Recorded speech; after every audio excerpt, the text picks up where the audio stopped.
ಕರ್ತನ ಪರಿಶುದ್ಧ ನಾಮಕ್ಕೆ ಸೋತುಂಟಾಗಲಿ. ಪ್ರೀತಿಯ ದೇವರ ಮಕ್ಕಳೇ, ಮತ್ತೆ ಈ ಡೈಲಿ ಡೋಸ್ ಸೇವೆ ಮೂಲಕ ನಿಮ್ಮನ್ನು ಸಂಧಿಸುವಂತೆ ಕರ್ತನ ಕೊಟ್ಟಂಥ ಕೃಪೆಗಾಗಿ ನಾನು ಕರ್ತನಿಗೆ ಸ್ತೋತ್ರ ಸಲ್ಲಿಸ್ತೇನೆ.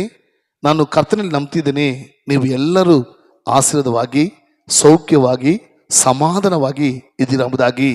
ಕಾರಣ, ಪ್ರತಿದಿನ ಈ ಡೈಲಿ ಸೇವೆ ಮೂಲಕ ದೇವರ ವಾಕ್ಯ ನೋಡುವ, ಕೇಳುವ, ನಂಬುವ ಪ್ರತಿಯೊಂದು ದೇವ್ರ ಮಕ್ಕಳಿಗೋಸ್ಕರ, ನಿಮ್ಮ ಬಿಡುಗಡೆಗೋಸ್ಕರ ನಾವು ದೇವರಲ್ಲಿ ಪ್ರಾರ್ಥಿಸ್ತೀವಿ. ಸ್ವಾಮಿ, ನೀನು ಜೀವನ ದೇವರಪ್ಪ, ನೀನು ಸತ್ಯವುಳ್ಳ ದೇವರಪ್ಪ, ನೀನು ನೀತಿಯುಳ್ಳ ದೇವರಪ್ಪ. ಈ ಡೈಲಿ ದಿವಸ ಸೇವೆ ಮೂಲಕ ಯಾರೆಲ್ಲ ನಿಮ್ಮ ವಾಕ್ಯವನ್ನು ಕೇಳ್ತಾರೋ, ನೋಡ್ತಾರೋ, ನಂಬ್ತಾರೋ ಅವ್ರು ಎದುರು ನೋಡುವ ಬಿಡುಗಡೆನ ಅನುಗ್ರಹಿಸುವುದಾಗಿ. ಪ್ರೀತಿ ಮಕ್ಕಳೇ, ದೇವರು ಪ್ರಾರ್ಥನೆ ಕೇಳುವಾತನು, ಪ್ರಾರ್ಥನೆ ಕೇಳಿ ಬಿಡುಗಡೆ ಕೊಡುವಾತನು. ಆದ್ದರಿಂದ ನಾನು ಕರ್ತನಲ್ಲಿ ನಂಬ್ತಾ ಇದ್ದೇನೆ, ಪ್ರತಿದಿನ ಈ ವಾಕ್ಯ ನೋಡುತ್ತಿರುವ ನಿಮ್ಮ ಪ್ರತಿಯೊಂದು ಜೀವನದಲ್ಲಿ ದೇವರು ಅದ್ಭುತಗಳನ್ನು, ಅತಿಶಯಗಳನ್ನು, ಆಶೀರ್ವಾದಗಳನ್ನು, ಸೌಖ್ಯವನ್ನು, ಬಿಡುಗಡೆಯನ್ನು, ರಕ್ಷಣೆಯನ್ನು ಉಂಟು ಮಾಡ್ತಾ ಎಂಬುದಾಗಿ. ಇವತ್ತು ಕೂಡ ನಿಮ್ಮ ಬಿಡುಗಡೆಗೋಸ್ಕರ ಪ್ರಾರ್ಥಿಸೋ ಮುಂಚೆ ಸತ್ಯದ ಒಂದು ವಾಕ್ಯನ ಓದಿ ನಿಮ್ಮ ಬಿಡುಗಡೆಗೋಸ್ಕರ ಪ್ರಾರ್ಥಿಸಲು ಆಸೆ ಪಡ್ತೇನೆ. ಪ್ರೀತಿಯ ಮಕ್ಕಳೇ, ಕಳೆದ ದಿನಗಳಿಂದ ದೇವರು ವಾಗ್ದಾನ ಮೂಲಕ ಮಾತಾಡ್ತಿದ್ದಾರೆ. ಈ ತಿಂಗಳು ನಮಗೆ ಕೊಟ್ಟಂಥ ವಾಗ್ದಾನ ಆದಿಕಾಂಡ 12ನೇ ಅಧ್ಯಾಯ 2ನೇ ವಾಕ್ಯದ ಕಡೇ ಭಾಗ. ನೀನು ಆಶೀರ್ವಾದ ನಿಧಿಯಾಗಿವಿ, ಆಮೇ, ನೀನು ಆಶೀರ್ವಾದವಾಗಿರುವಿ ಎಂಬುದಾಗಿ ದೇವರು ವಾಗ್ದಾನ ಕೊಟ್ಟಿದ್ರು. ಅದನ್ನು ಆಬ್ರಮ್ ಜೀವನದಲ್ಲಿ ನೆರವೇರಿಸಿದ್ರು. ಅದಕ್ಕೆ ಕಾರಣ ಏನಪ್ಪ ಅಂದರೆ, ಆಬ್ರಮನು ದೇವರ ವಾಕ್ಯಕ್ಕೆ ವಿಧೇಯನಾಗುವಂಥ ಒಂದು ಮನುಷ್ಯನಾಗಿದ್ದ.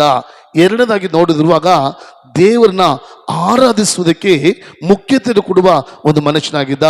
ಇವತ್ತು ನಾಲ್ಕನೇದು, ದೇವರು ನಮ್ಮ ಜೀವಿತದಲ್ಲಿರುವಂಥ ಕಷ್ಟ, ಕಣ್ಣೀರು, ದರಿದ್ರ, ವೇದನೆ, ಎಲ್ಲ ಬೆಲವಿನ ವ್ಯಾಧಿ ನೀಗಿಸಿ ನಮ್ಮನ್ನು ಆಶೀರ್ವಾದ ನಿಧಿಯಾಗಿರುವುದಕ್ಕೆ ದೇವರು ಕೊಡುವಂಥ ಆಲೋಚನೆ. ಪ್ರೀತಿಯ ಮಕ್ಕಳೇ, ನೀವು ಆದಿಕಾಂಡ 15ನೇ ಅಧ್ಯಾಯ 5 ಮತ್ತು 6ನೇ ವಾಕ್ಯ, ಜೆನೆಸಿಸ್ 15:5-6, ಆದಿಕಾಂಡ 15ನೇ ಅಧ್ಯಾಯ 5 ಮತ್ತು 6ನೇ ವಾಕ್ಯ ನೋಡುವಾಗ ದೇವರು ಆಬ್ರಮನಿಗೆ ವಾಗ್ದಾನ ಕೊಟ್ಟಾಗ ಆ ವಾಗ್ದಾನವನ್ನು ಆಬ್ರಮನು ಮನಪೂರ್ವಕವಾಗಿ ನಂಬಿದನು. ಅದನ್ನು ದೇವರು ನೀತಿ ಎಂದು ಎನಿಸಿದನು.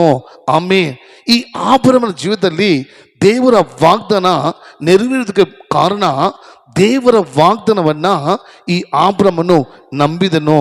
ಪ್ರೀತಿ ದೇವ್ರ ಮಕ್ಕಳೇ, ಸ್ವಲ್ಪ ಯೋಚಿಸಿ ನೋಡಿ. ಪ್ರತಿದಿನ ಈ ಡೈಲಿ ದಿವಸ ಸೇವೆ ಮೂಲಕ ದೇವರು ಅನೇಕ ವಾಗ್ದಾನ ಕೊಡ್ತಾ ಇದ್ದಾರೆ, ಅನೇಕ ವಾಕ್ಯದ ಮೂಲಕ ನಿಮ್ಮೊಂದಿಗೆ ಮಾತಾಡ್ತಿದ್ದಾರೆ. ಈ ವಾಕ್ಯವನ್ನು ಕೇಳಿ, ಈ ವಾಗ್ದಾನವನ್ನು ಕೇಳಿ ಎಷ್ಟು ಜನ ಅದನ್ನು ನಂಬ್ತಾ ಇದ್ದೀರಾ, ಅದ್ರ ಮೇಲೆ ವಿಶ್ವಾಸ ಇಡ್ತಾ ಇದ್ದೀರಾ? ಎಷ್ಟೋ ಜನ ಏನೋ ಬ್ರದರ್ ಡೈಲಿ ಬಂದು 2-3 ನಿಮಿಷ ಮಾತಾಡ್ತಿದ್ದಾರೆ, ಅವ್ರಿಗೆ ಬೇರೆ ಕೆಲಸ ಇಲ್ಲ, ಸುಮ್ಮನೆ ಲಿಂಕ್ ಬೇರೆ ಕಳಿಸ್ತಾ ಇದ್ದಾರೆ ಎಂಬುದಾಗಿ ಸುಮ್ಮನೆ ನೋಡಿ ಅದನ್ನು ತಟ್ಬಿಟ್ಟು ಹೋಗ್ತಾ ಇದ್ದೀರಾ. ಕಾರಣ ಏನು ಗೊತ್ತಾ? ಯಾಕೆ ನೀವು ದೇವರ ಮಹಿಮೆ ನೋಡೋಕ್ಕಾಗ್ತಿಲ್ಲ?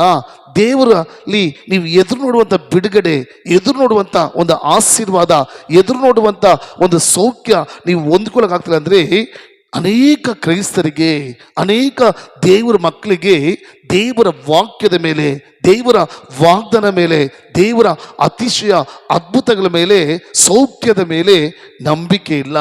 ನಂಬಿದರೆ ದೇವರ ಮಹಿಮೆ ಕಾಣ್ತೀಯ. ಆದರೆ ಈ ಆಬ್ರಮ ನೋಡಿ, ಅವನಿಗೆ ಸಂತತಿ ಇರಲಿಲ್ಲ.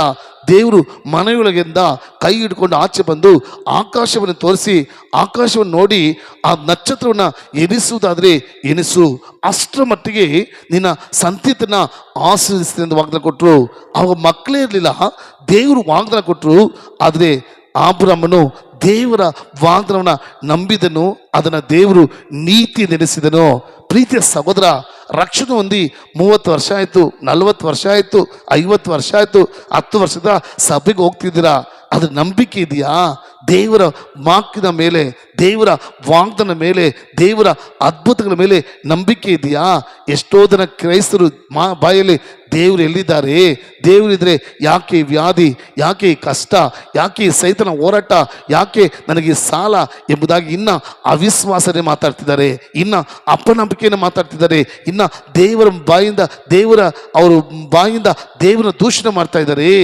ನಂಬುವಾಗ ದೇವರು ಅದ್ಭುತ ಮಾಡ್ತಾರೆ. ಇವತ್ತು ಕೇಳಿ, ಎಸಪ್ಪ ನನ್ನ ಬಾಯಿಂದ ಅಪನಂಬಿಕೆ, ಅವಿಶ್ವಾಸ, ನಿಮ್ಮನ್ನು ದೂಷಣೆ ಮಾಡೋ ಮಾತನ್ನು ಆಡಿದರೆ ದಯವಾಗಿ ಶ್ರಮಿಸಿ, ನಾನು ಕೂಡ ಆಬ್ರಹ್ಮನಂತೆ ನಿಮ್ಮ ವಾಗ್ದಾನವನ್ನು ನಂಬುತ್ತೇನೆ, ನಾನು ಆಶ್ರಿತವಾಗಿರ್ತೀನಿ, ನಂಬ್ತೀನಿ ಅಂತ ವಾಕ್ ಕೊಡುವಾಗ ದೇವರು ನಿಮ್ಮನ್ನು ಆಶ್ರಯಿಸ್ತಾರೆ. ಒಪ್ಪಿಸ್ಕೊಡ್ತೀರಾ? ಪ್ರಾರ್ಥಿಸುವ ಪ್ರೀತಿಯ ಪರಲೋಕ ತಂದೆಯೇ, ನಮ್ಮ ಕರ್ತನಾದ ಯೇಸುವೆ, ಇದು ಈ ಡೈಲಿ ದಿವಸ ಮೂಲಕ ವಾಕ್ಯವನ್ನು ಕೇಳಿ ಯಾರೆಲ್ಲ ಸಪ್ಪ ನಿಮ್ಮ ವಾಗ್ದಾನವನ್ನು, ನಿಮ್ಮ ವಾಕ್ಯವನ್ನು, ನಿಮ್ಮ ಅದ್ಭುತ ಅಧಿಸಗಳನ್ನು, ನಿಮ್ಮ ಸೌಖ್ಯವನ್ನು, ವರಗಳನ್ನು, ಕರ್ತನೆ ಕ್ರಿಯೆಗಳನ್ನು ನಂಬ್ತಿದ್ದಾರೋ ಅಷ್ಟು ಜನ ಮೇಲೆ ದೇವರ ಬಿಡುಗಡೆ, ದೇವರ ಸೌಖ್ಯ, ದೇವರ ಅದ್ಭುತ, ದೇವರ ಆಶೀರ್ವಾದ, ದೇವರ ಬಿಡುಗಡೆ ಯೇಸು ಕ್ರಿಸ್ತುವಿನ ನಾಮದಲ್ಲಿ ಇಳಿತಿರೋದಕ್ಕೆ ಸ್ತೋತ್ರ ಮಾಡ್ತೀನಪ್ಪ.